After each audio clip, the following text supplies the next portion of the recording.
Wato dalilin wannan taron na farko dai kaga wayanda suke zaune a nan. Dr. Aliyu, Dr. Ahmed Shehu daga Niger yake. Ni Farfesa Usman Yusuf daga Katsina nake.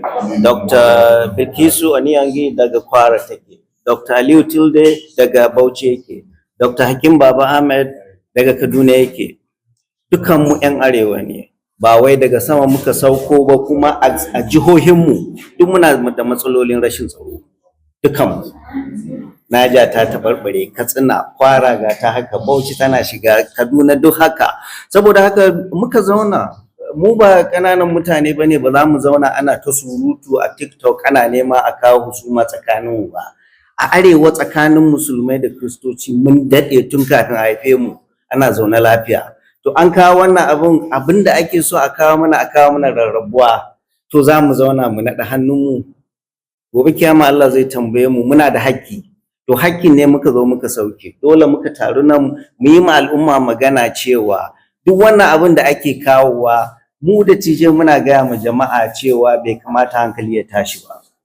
Bai kamata wani jita-jita ya kawo husuma tsakanin musulmai da Kirista ba. Abin da muka kawo kenan. Na biyu kuma mu sa nauyin inda ya kamata. Duk wannan abin da kake gani, wannan gazawa hukuma ce.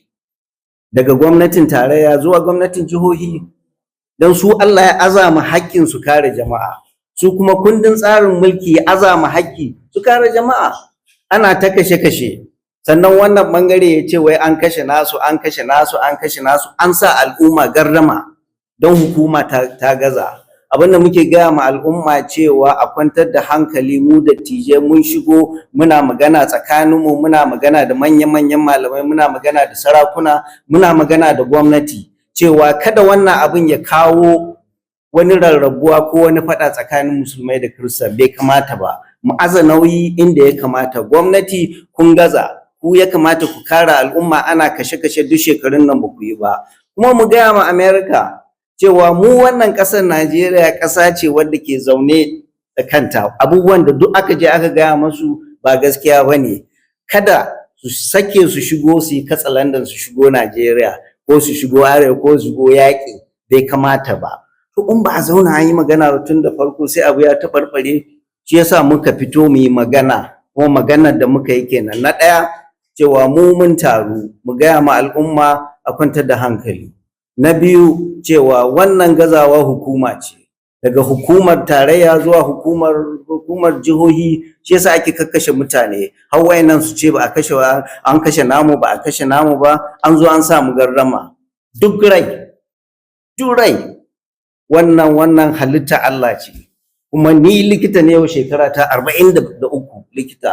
In na zo in ga patient, ban ganin musulmi ne, Kirista ne, bayarabe ne, bahaushe ne, kowa ya haka muka shiga uwa duniya.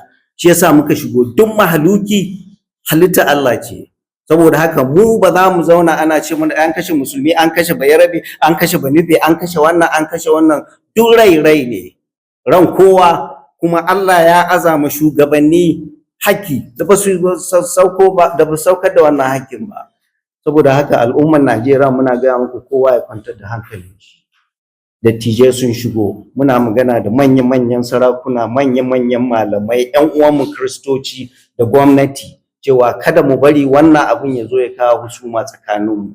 Kuma gwamnatin America muna son mu gaya mata, mu ma fa muna da mutane dattijai da za mu yi magana mu ce a'a kaku yi wannan katsalanda, mun san abin da muke. Wato dalilin da ya zaburar da ƙasar, kuma shi yasa muka fito muna magana, dan mutane da yawa suna kiran mu dukanmu daga Kano, Katsina, Kaduna, Gombe, Ilori, suna cewa to wannan ya ce zai kawo mana hari, me za a yi? Za mu jira a kawo mana hari? To wallahi mutane na damuwa, kuma damuwa ta gaske. Shugaban ƙasa bai fito ya kowa magana ba. Babu wani babban sarki da ya fito ya mutane magana. Ba gwamna da ya fito ya mutane magana. Ba wani babban malami da ya fito ya mutane magana. Ina gwamnonin nan na arewa? Ba a ganin su, sai dai in za a sha shayi ko siyasa. Dole mutane su ji magana, mutane su ji maganar dattijai, su ji maganar shugabanninsu, don su kwantar da hankalinsu cewa duk wannan hauragiya da President Trump ya ce zai zo ya kawo mana hari, kar ya sa hankalinsu ya tashi ko kuma su kawo ma husuma tsakaninsu. Shi yasa muke fitowa muna magana, su san mu mun sha magana dukanmu, mun daɗe muna wannan gwagwarmaya, ba dan kanmu ba dan ƴaƴanmu da jikokinmu. Mu alhamdulillah wallahi ƙasar nan Najeriya ba abin da ba ta yi mana ba. Kisa babu yadda za a yi mu zauna muna kallo haka. Dan ƴaƴanmu da jikokinmu muke ma wannan, kuma dan ƙasar nan ba abin da ba ta yi mana ba. So dalilin da muke magana, Hausawa na cewa sai bango ya tsage ko kadangare ke samu ya shiga. To bangon Najeriya ya tsage, kadangare daga waje har ya shiga. Wa ya bari bango ya tsage? Mu tsakaninmu, in kuma ka karanta wannan abun, mun ce har da laifinmu. Me kai har ƙasar mu ta kawo haka. Mu ba gashi yanzu muna namu ba gashi yanzu kuna naku ba. Sannan da